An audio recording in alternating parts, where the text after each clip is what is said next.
A lot of this isn't going to make sense to you, and I'm sorry about that. I'm just going to start at the beginning, with the house.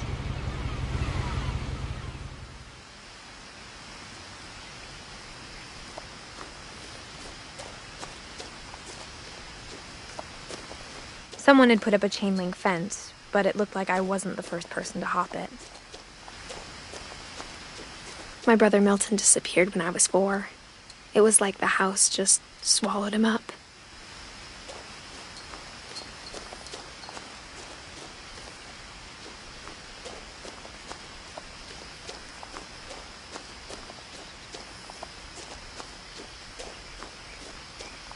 I lived here until I was 11, but I wasn't allowed inside half the rooms.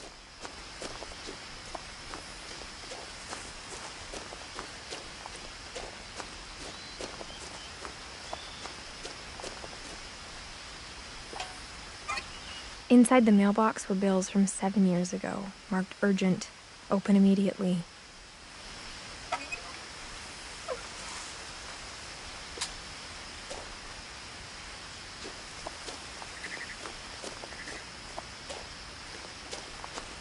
I hadn't been back since my brother Lewis's funeral.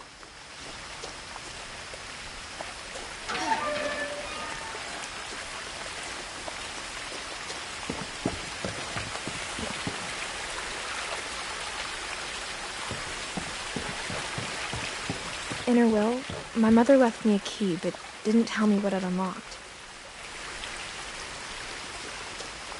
Maybe she thought I'd know.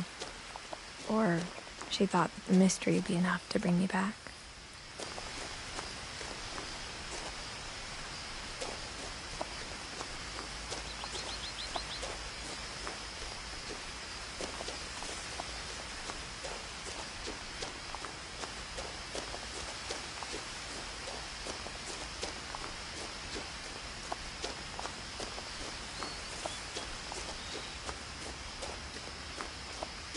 No one had driven this way in a long time, but I saw a few hoof prints.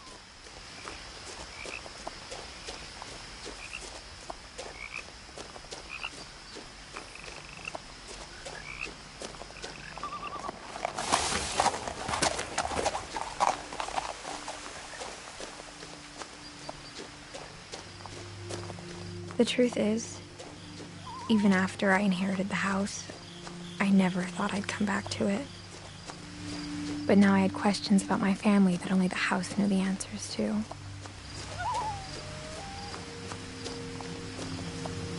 The house was exactly like I remembered it, the way I'd been dreaming about it.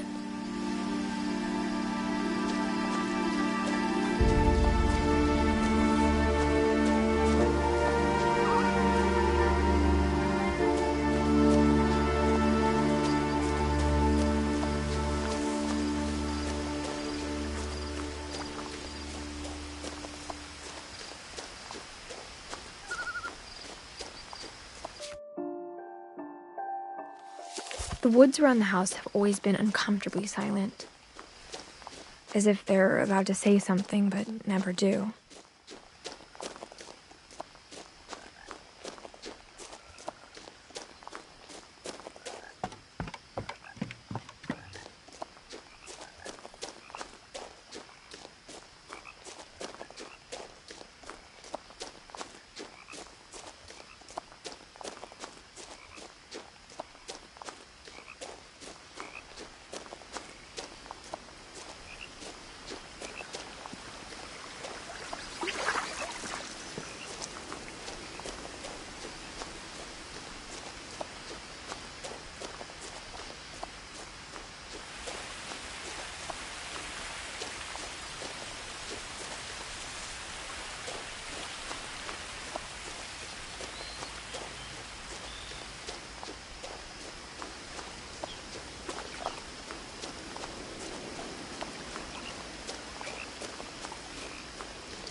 As a child, the house made me uncomfortable in a way I couldn't put into words.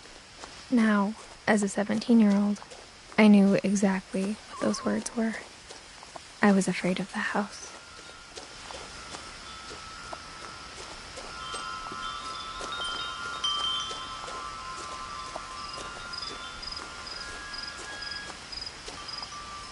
The house felt like it had always been here. Even the swing set was older than my mother.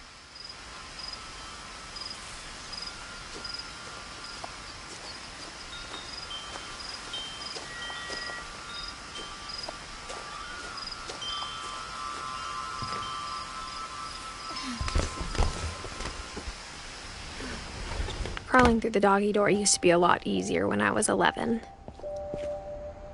The power had been turned off the night we left.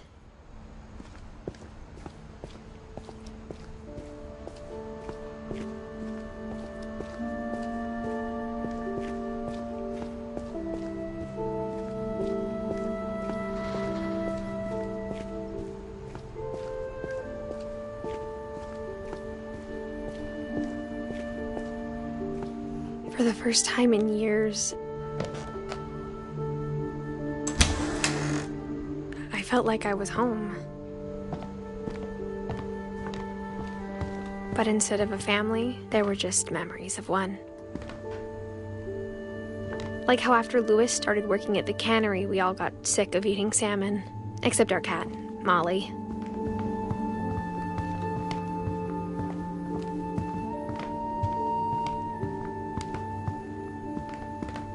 Nothing in the house looked abnormal.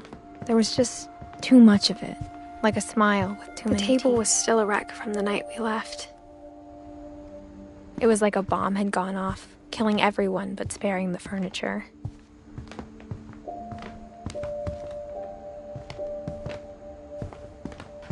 My mom was the only one of us who could imagine Great-Grandma Edie living in a nursing home.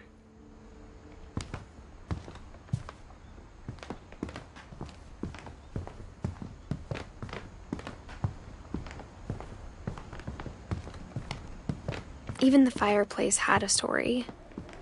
Edie told me the bricks came from the original house, after it sank.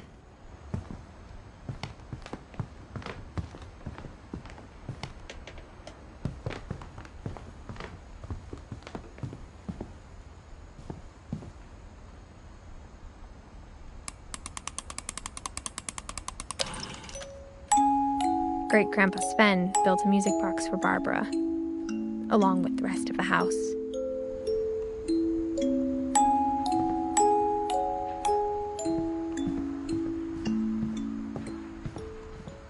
My mom wasn't much of an optimist, but she never stopped believing that my brother Milton was alive.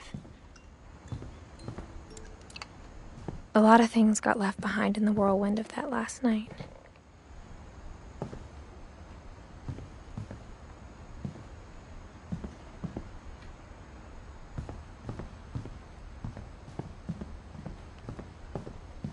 Mom always told me to stay out of the basement, so I wasn't too surprised when the key didn't fit.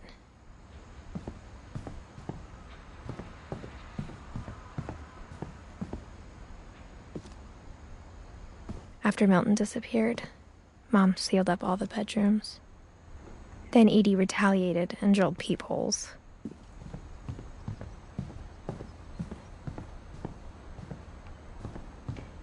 Whenever people ask me about my family, the first thing they always want to know about is Barbara.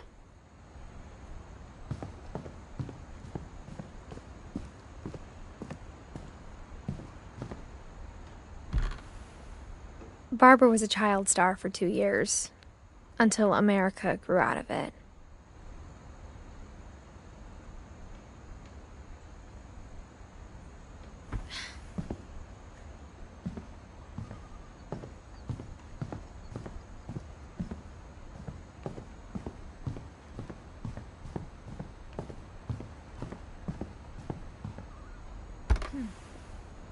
The last time I was in Edith Sr.'s room, I was 10 and she was painting my portrait.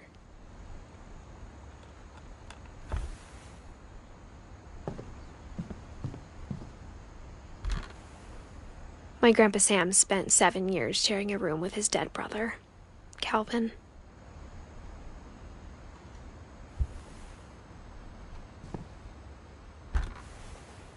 As a kid, I just assumed every house had peepholes and sealed rooms you weren't allowed inside of.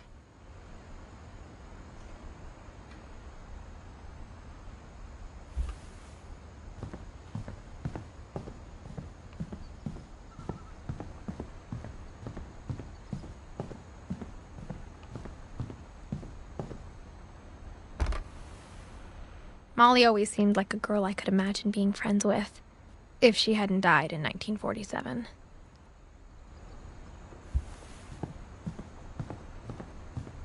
I spent a lot of time playing in Great Uncle Walter's room. I think my mom sometimes regretted not sealing it up. Lewis told me there were secret passages, but I never believed him.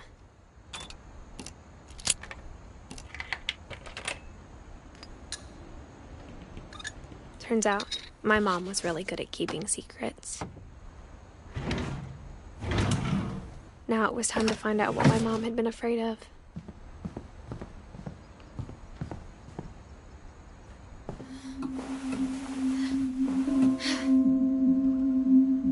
From the paintings on the wall, it was clear my brother Milton had been here before me. Reading this, maybe it sounds like I had a plan.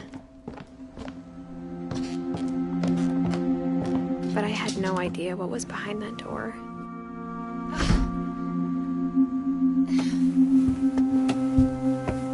Just like I had no idea where all this was gonna lead.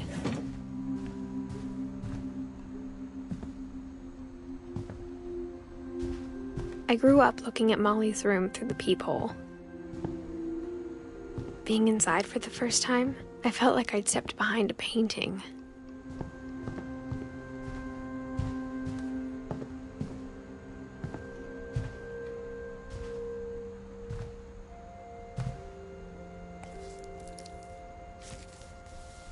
December 13th, 1947.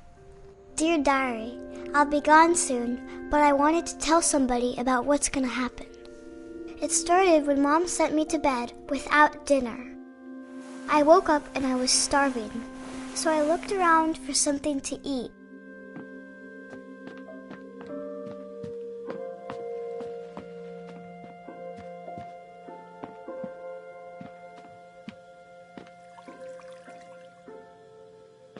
I thought about eating Christopher, but I held back.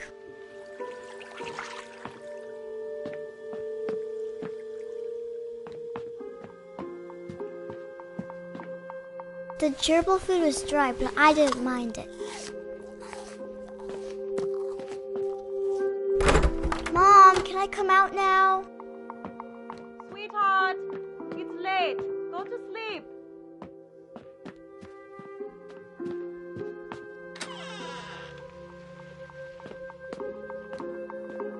I kept eating and eating.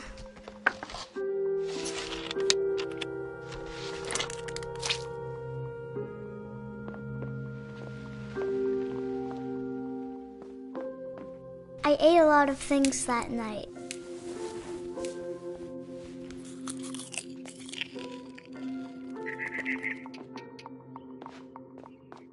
Then I heard chirping outside my window.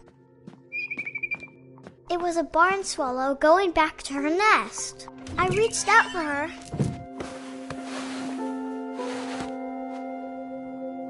And suddenly, I was a cat.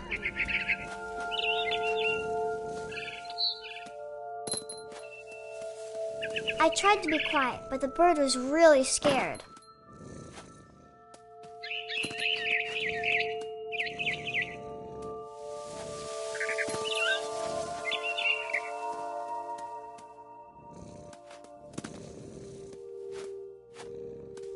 Mom and Dad didn't even look at me.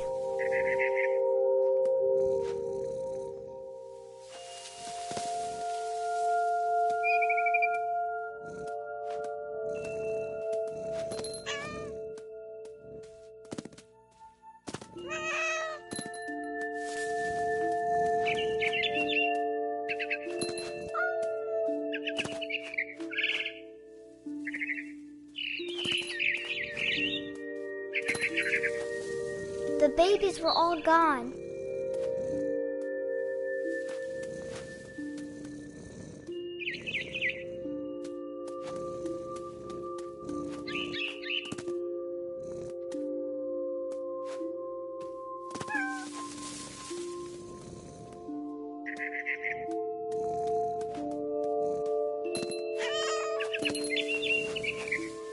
I jumped and I almost got her.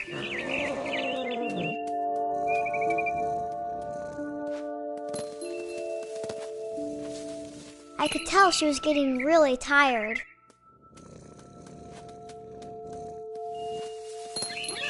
Now I was up in the big tree. I promised Dad I wouldn't climb it anymore. All I cared about was eating that mama bird.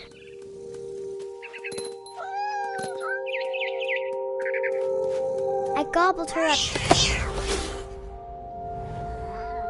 And suddenly, I was an owl. First, all I heard was the wind. Then I heard little teeth nibbling in the grass.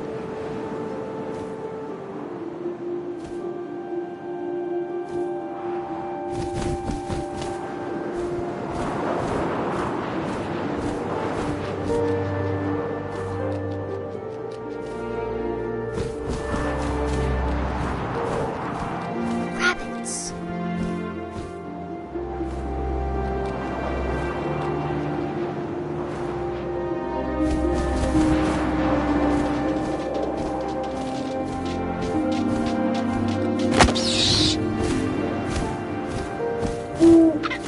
I imagined his face looking up and seeing mine through my talons. I swallowed him up, and I didn't chew one bit. Then I flew off to find something bigger.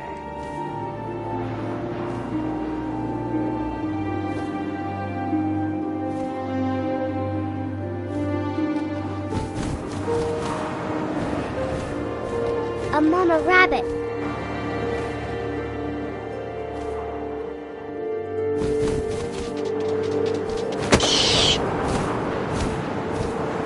She was almost too big to carry. I started choking, but I couldn't stop eating.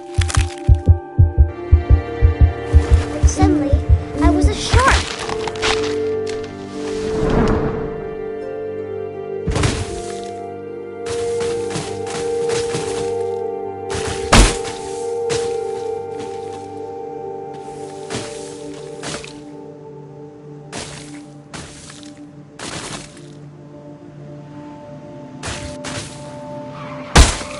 I rolled off a cliff and into the ocean.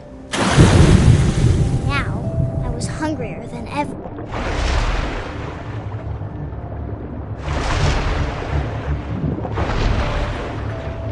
I wanted fat, juicy seals.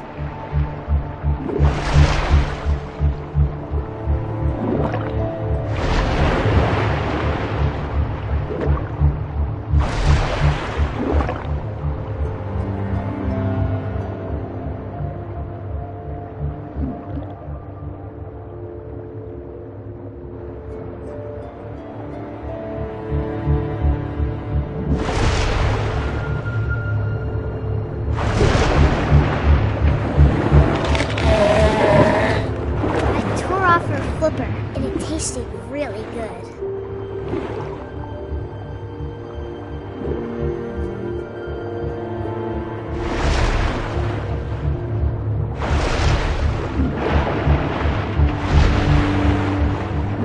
I grabbed on tight.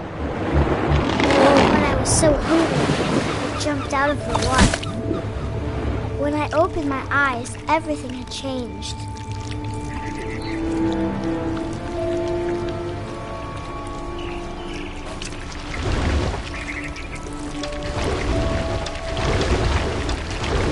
A monster, and I smelled people everywhere.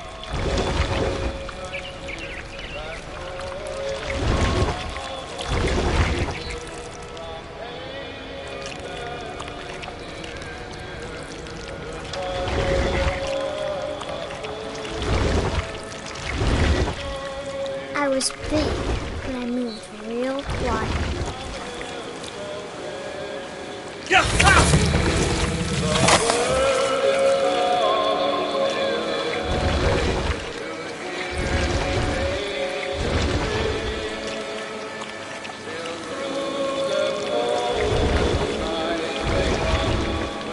wanted to stop, but also I didn't.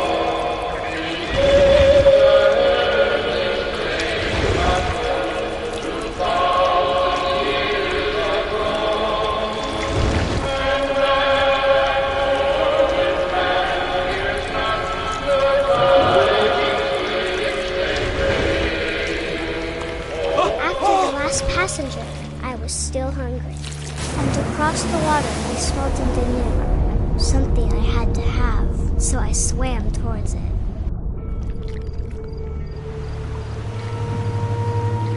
I slithered onto the sand, and the good smell went into an old pipe.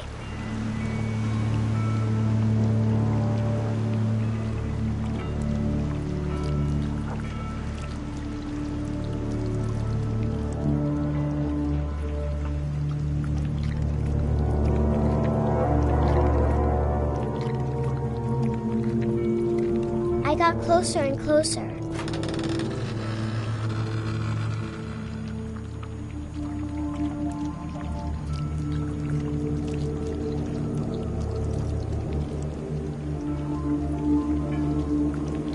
All of my stomach started growling. And suddenly, that was me again. I held my breath for a long time, but I couldn't hear anything. I think it's waiting for me to fall asleep.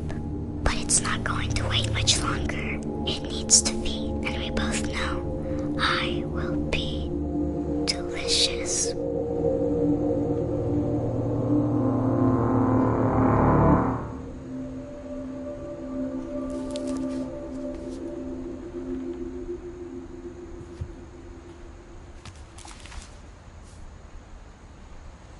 I'm not sure if I believed all of that, but I'm sure Edie would have.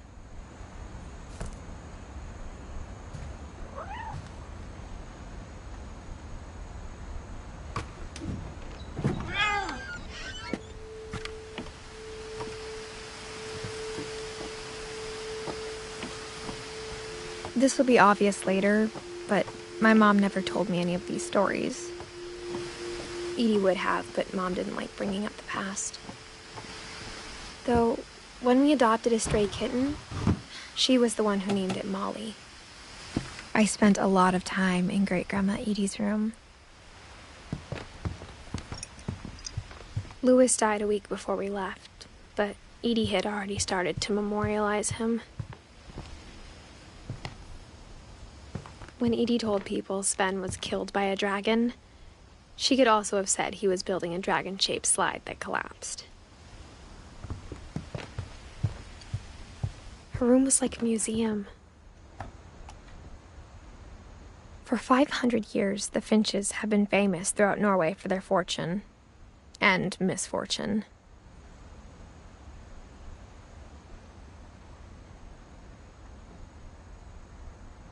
Odin Finch buries the latest victims of the family curse, his wife Ingeborg and their newborn son, Johan.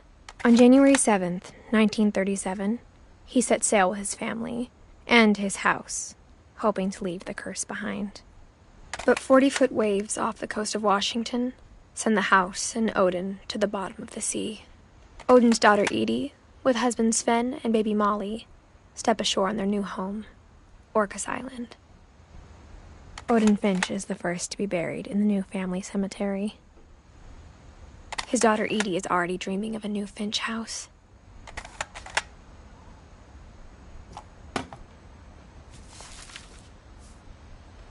Whatever's wrong with this family, it goes back a long ways.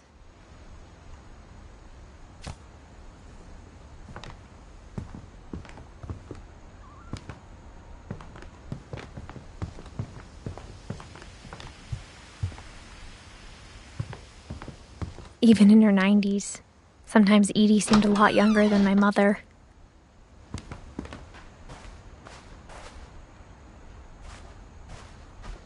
The only trace Grandpa Sam's first wife, Kay, left on the house was the pink bathroom.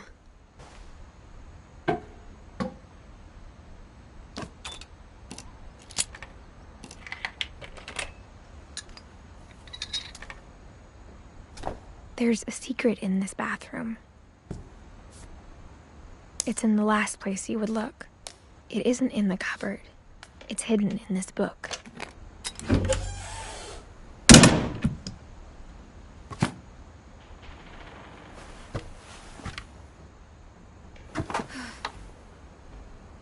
Sven gave Sam an old camera he'd refurbished. He never put it down.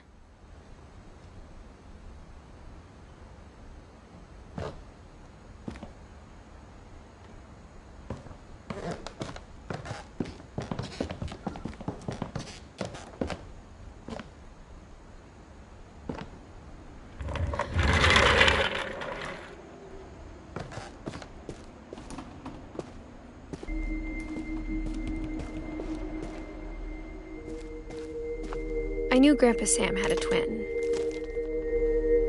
and that he never talked about him.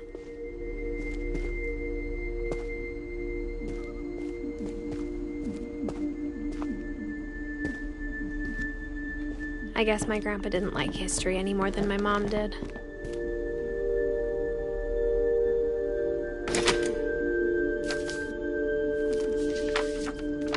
How I Want to Remember My Brother by Sam Finch. The thing I remember is that when he made up his mind, that was it.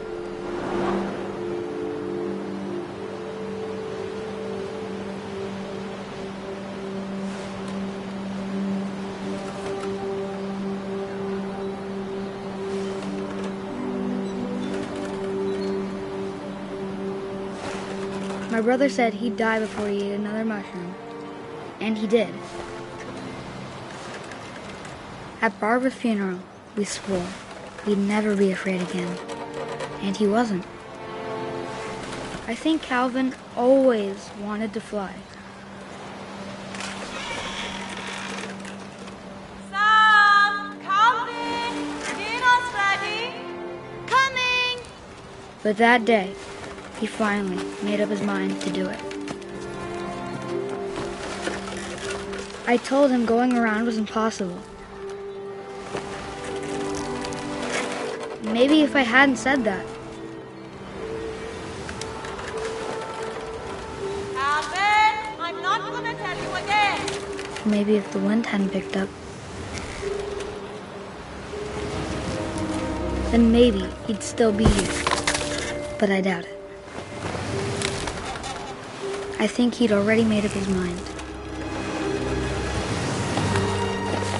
That's what I want to remember about my brother.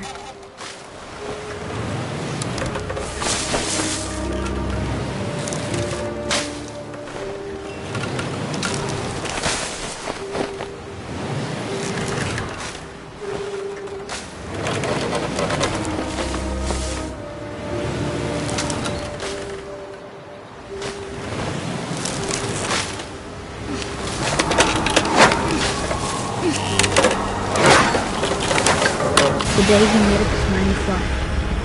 And he did.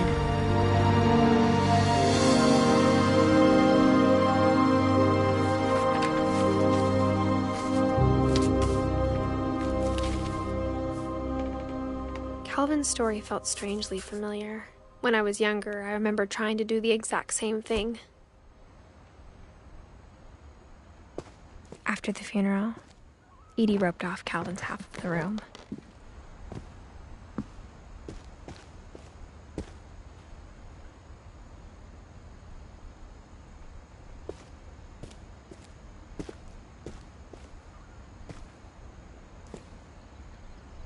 Mom said Grandpa Sam enlisted at 18 and never set foot in the room again.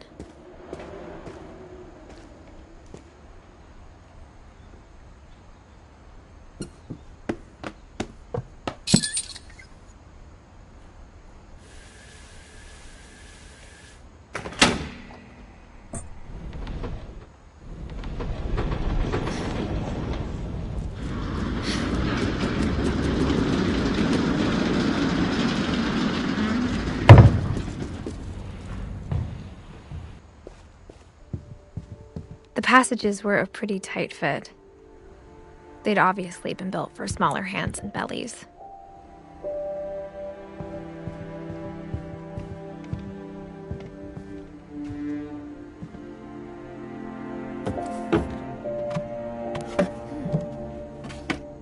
Growing up, I always thought of Barbara as a child star.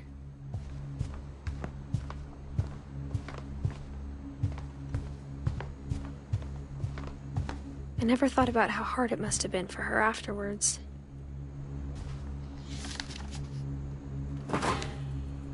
Of all the stories people wrote about Barbara's death, I'm surprised Edie saved this one.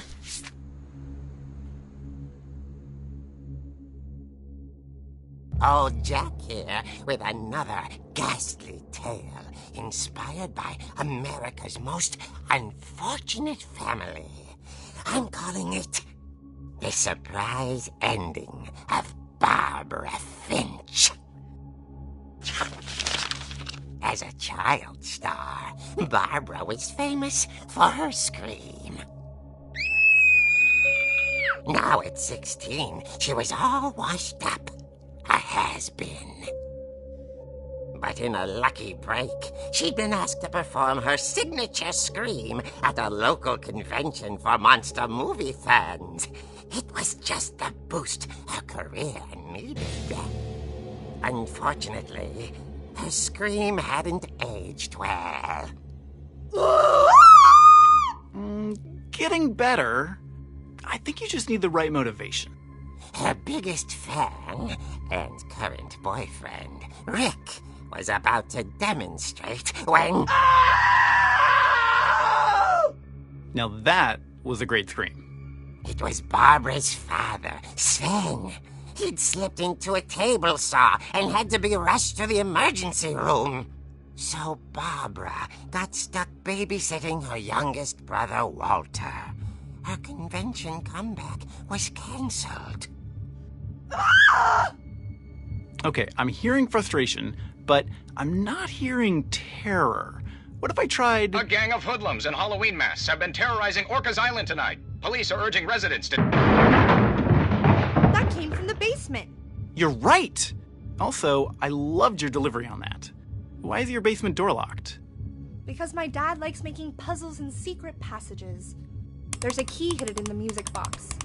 The secret is to keep winding and winding until finally the key pops out. Thanks, babe. I'll be back in a sec. 20 minutes later, Rick hadn't returned. So Barbara went to look for him, right on cue.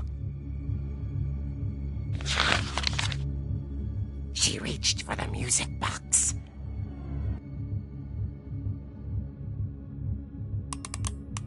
And as she wound the key, she listened for Rick, but the house was silent.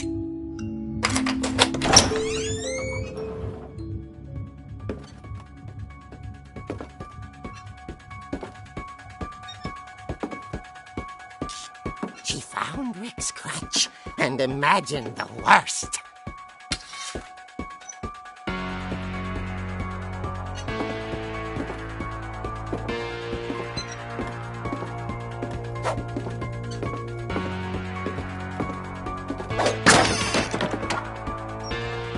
Leader is the infamous Hookman killer, Dr. Carl Hamill, who impaled and then ate his family 10 years ago tonight.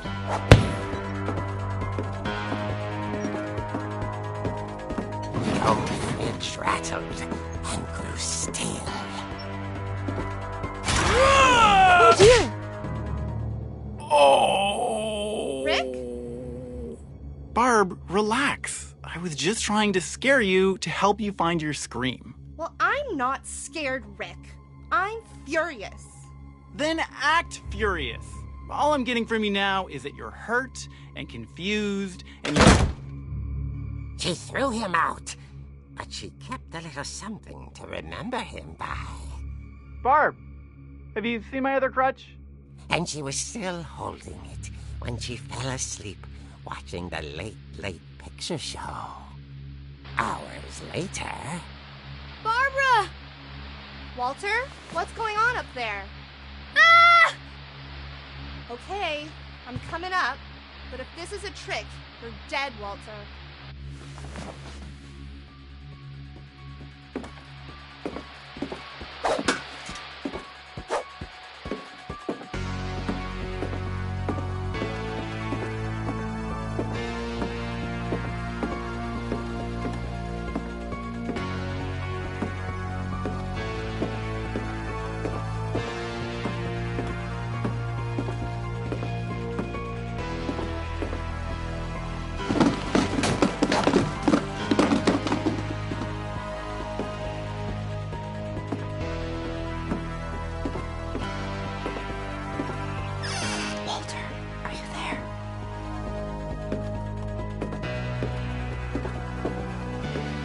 Walter had vanished, but his bedside radio was still on. Orcas Island police describe the man as 6 feet tall, with a steel hook for a hand. Residents are urged to lock all doors and windows and notify the police of any suspicious activity. Barbara turned, saw the hook man, and was speechless. He was quite smashing. And then he was. He couldn't get enough of Barbara. Okay, Barbara, there's got... That night, she played her part beautifully.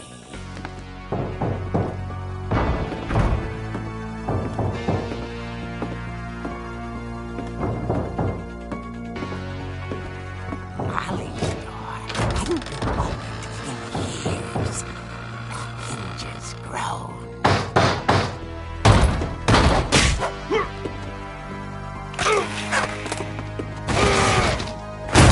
He wasn't moving, but she sensed the story might not be over yet.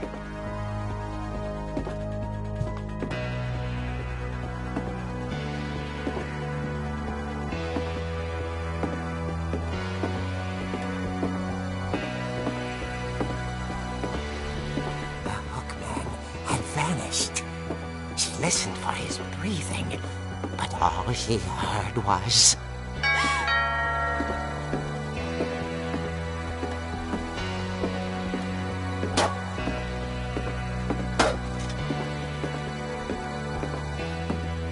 Someone at the door was dying to speak to young Barbara. At the door, she heard whispering. It was coming from inside the house.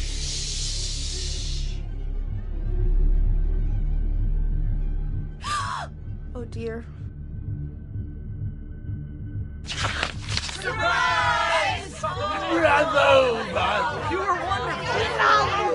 The monsters had come to surprise her. For Barbara, it was a dream come true. Then she saw what kind of monsters they were, and she realized what was about to happen. She was going to be famous. And with her final breath, Barbara Finch gave the performance of her life.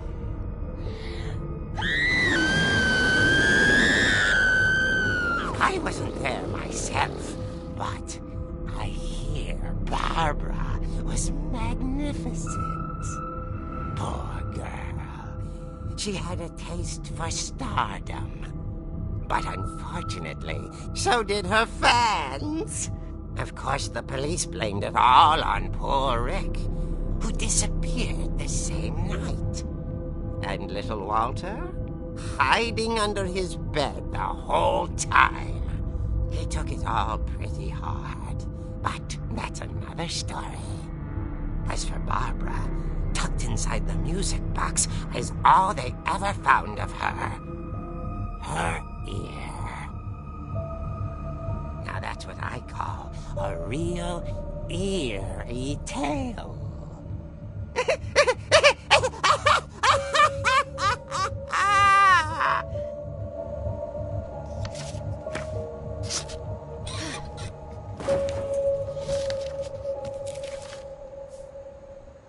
Edie told me all Barbara wanted was to be remembered, as absurd as that comic was. Maybe what Edie saw was a happy ending.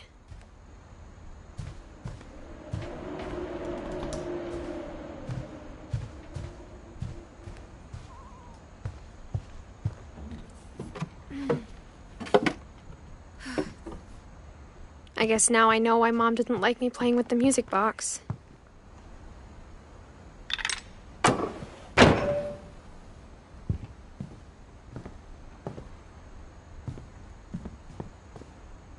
Mom must have locked the third floor stairs on the night we left.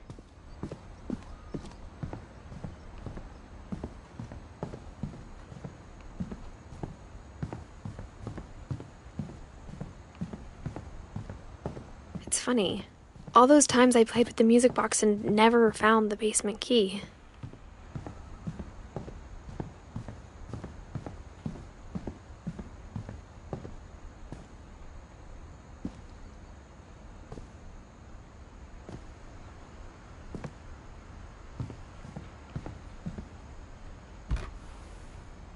Edie told me once that every Finch who ever lived is buried somewhere in the library.